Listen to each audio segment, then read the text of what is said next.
And then our main event for the world title is Jon Moxley and Cope for the AEW world title. What a freaking show.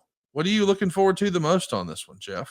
Good God, Conrad, when you lay it out like that in a sitting, and look, when it's done on TV or maybe scrolling through social media, but when I'm sitting here knowing I'm going to make a few comments, I just like, okay, what is, I start thinking, okay, we're on the pod. I'm going to have to make, like, what is the show stealer?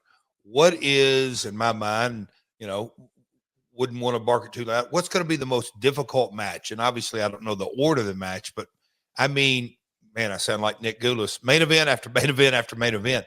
It is that I guess unspoken or kind of I don't know how you would say it about AEW. Unofficial. Yeah, unofficial tagline. Nobody does pay-per-view like AEW.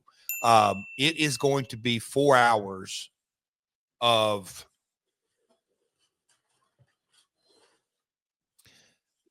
banger. It doesn't do the right. I mean, it's really going to be, shouldn't use the word nonstop, but it really is. It's going to be 4 hours of nonstop action. Total nonstop action is what we can expect.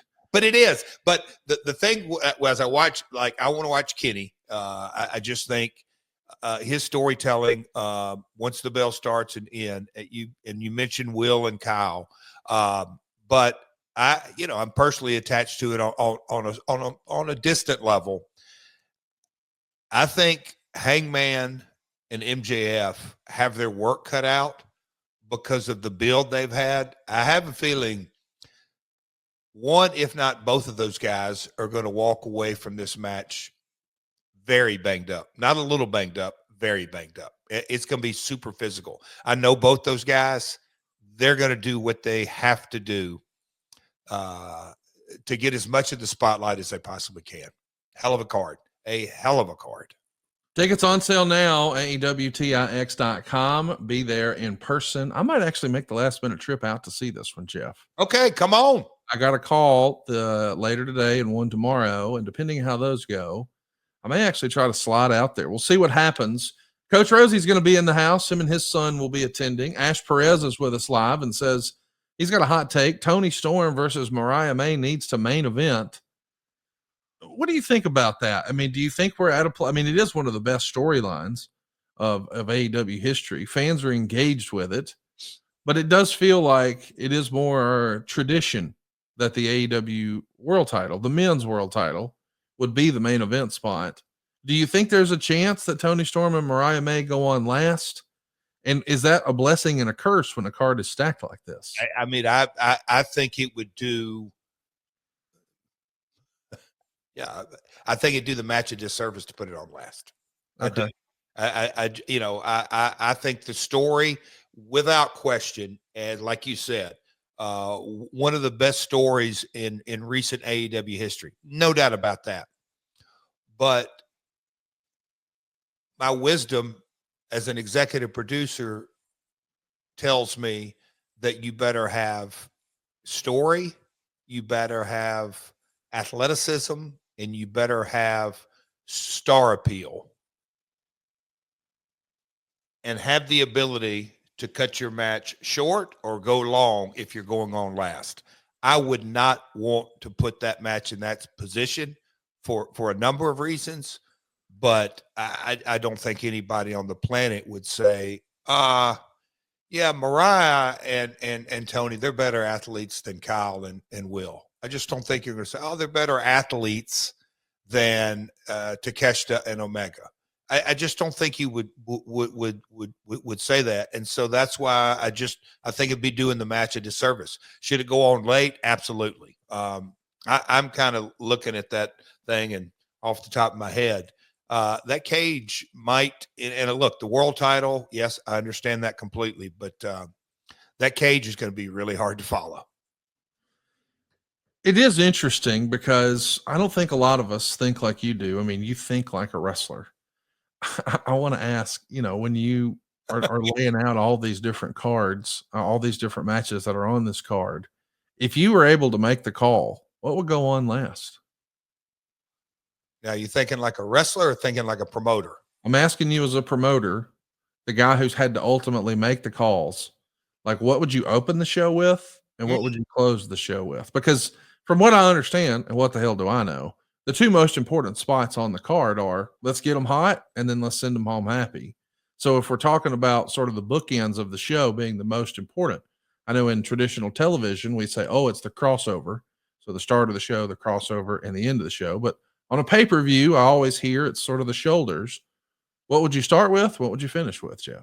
I think I mean, look, Dave, you don't have all the matches in one big graphic because I don't want to forget anything. But I'll do my best recollection. I think off the top of my head, Conrad, you're putting me on the spot. I don't think you can go wrong by putting the cage match on first, as I kind of think through it. That makes total sense because you do have to get the apparatus set up, and once it's out of the way, I could see that. So what goes on last? Does Moxley and Cope go on last? If you're going from an episodic nature week after week, dynamite collision, if you're going to, let them pull the cart, the world title, the top, I don't think you really have a choice other than, you got a number one contenders match on there.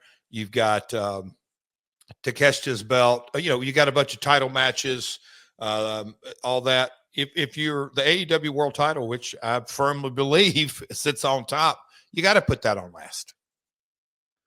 I when I look at the card, it does look like a pretty stacked card, but there is one thing that I want to bring up. Hypothetically, I have no inside information. I don't know what the hell's going to happen. I'm going to be watching on pay-per-view or in person, but the Outlanders have to be the big underdog heading in against the Hurt Syndicate.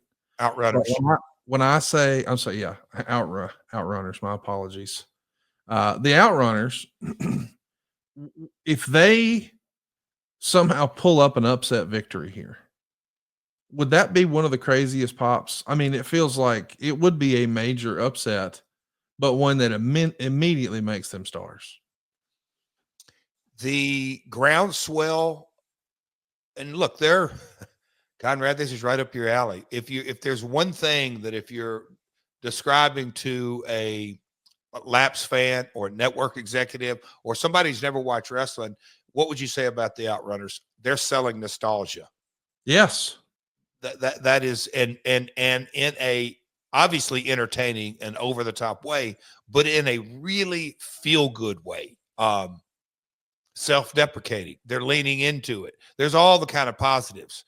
So I say that to say that, yeah, it'd be a huge pop. I don't even know if you asked me a question. Wouldn't it be an upset? Yes, all this. I think there is a title chase for those guys. Oh, man. I've had so many things run through my head. And, you can get cameos from legends of past, if you will. You can draw analogies. You can have all kinds of things. Let me say this. Yeah, it'd be a great moment, but I think there's an even bigger moment if you really build this out, because the momentum behind them has happened all organically. And that's something that you just can't duplicate or fabricate. Those guys have worked their ass off and they've really got some momentum. I hope they keep it rolling.